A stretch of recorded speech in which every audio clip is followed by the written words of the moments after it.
आतिफ, अस्सलाम वालेकुम। बहुत बहुत शुक्रिया ये रिपोर्ट तैयार करने का भी, और यकीनन आपको भी शदीद गम और दुख हुआ होगा, क्योंकि ये मैं भी जानती हूँ कि आपके बड़े करीबी दोस्त थे वली खान बाबर साहब।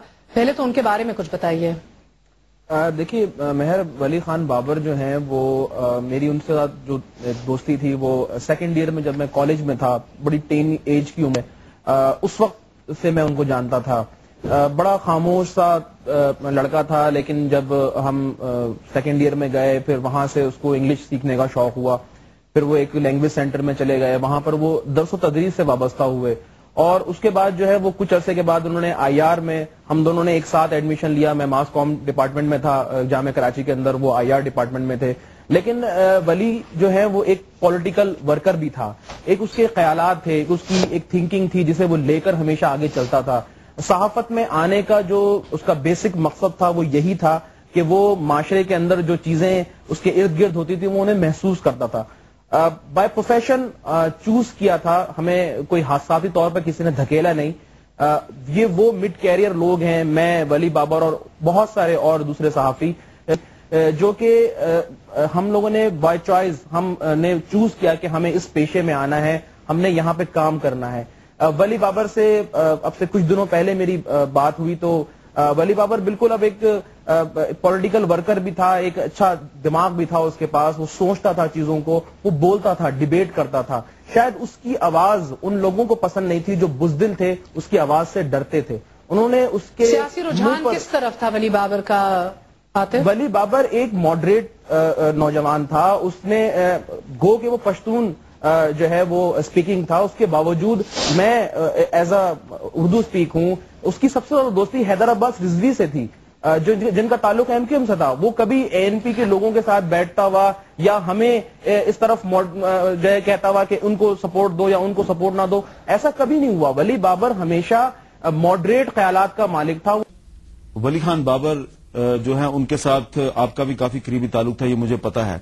लेकिन इस वक्त मैं आपसे ये सवाल करना चाहूंगा कि बहुत से लोग ये नुक्ता उठा रहे हैं कि वली खान बाबर का कत्ल एक ऐसे इलाके में हुआ जो कि एमक्यूएम का गढ़ समझा जाता है।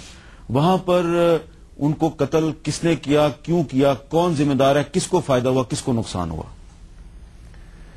देखिए, बात तो उसमें कोई कलाम नहीं है कि वली खान बाबर मेरा दोस्त और मेरे छोटे भाइयों की तरह था और हमारा एक बड़ा गहरा ताल्लुक था।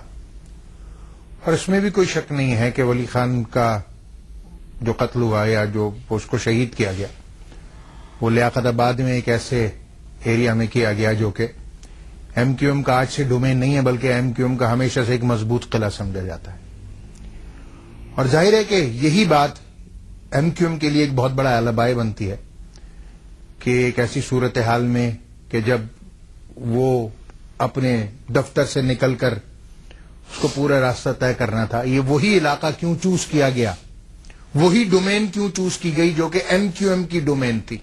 और भी बहुत सारे आई चुंदरीगढ़ रोड से लेकर नॉर्थ नाजमाबाद ब्लॉक एन तक ऐसे बहुत सारे इलाके हैं जो शायद एमक्यूएम का पॉलिटिकल डोमेन ना समझे जाते हों, मगर उस इलाके को चूज किया गया। और जो भी उसके दहशतगर्द थे जिन्होंने वली खान को शहीद किया, वो उसको कहा यह जाता है कि दफ्तर से चेस कर रहे थे। तो ये बात मेरी भी समझ में नहीं आई कि क्यों चूज किया गया और इसका इल्जाम रखने की कोशिश की गई एमक्यूएम पर, या क्या ऐसी वजह थी, या किसको धोखा देने की कोशिश की गई। ये आज तक एक मुअम्मा है और हमारी दुआ है कि ये जल्द अज जल्द तश्तश बाम हो, क्योंकि वली खान बाबर एक ऐसा होनहार सहाफी था जो अपने बैलेंस्ड पॉइंट ऑफ व्यू की वजह से पूरी सहाफती बरादरी में मशहूर था। और वो इस तरह का एक लड़का था कि जिसकी कोई पॉलिटिकल एनमिटी थी नहीं किसी के साथ, ना कोई पॉलिटिकल एफिलिएशन थी। लेकिन आखिरी दिन जिस दिन उनको शहीद किया गया उस दिन वो पहलवान गोट के इलाके में एक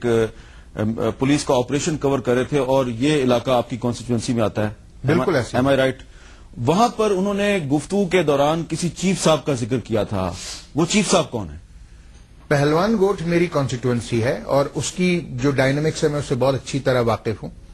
वहां पर जो एक ग्रुप है, आप यूं समझिए कि एक माफिया का ग्रुप है, एक ऐसा ग्रुप है जो भत्ताखोरों का ग्रुप है, वो मुदस्सिर चीफ का ग्रुप कहलाता है। اور وہاں پر ان کا جو جھگڑا تھا وہ ANP کے ساتھ یہ تھا. مدثر چیف جن کا تعلق پارا چنار سے ہے. پارا چنار سے. اور انہوں نے ANP کے 3 کارکنوں کو اس سے ایک دن پہلے مارا تھا, اور اس کے بعد ان دونوں گروپوں کی آپس میں وہاں پر مہادرائی ہوئی تھی, اور اس کے بعد وہاں پر سرچ اینڈ سیج آپریشن شروع کیا گیا. اور میرے ذہن میں بھی یہ سوال ہے کہ ولی خان بابر کی جو بیٹ تھی وہ KSC تھی, کراچی الیکٹرک سپلائی کارپوریشن کو وہ کور کرتے تھے. میں آج تک یہ نہیں سمجھ پایا کہ ان کو اس آپریشن کو کور کرنے کے لیے کیوں بھیجا گیا. یہ ایک سوال بہرحال ایک معمہ ہے میرے ذہن میں بھی. بہرحال یہ میرے جو کولیگز ہیں ان کا کہنا ہے کہ اس دن جو متعلقہ بیٹ رپورٹر اویلیبل نہیں تھے تو وہ خود ان کو وہاں پہ بھیجا گیا.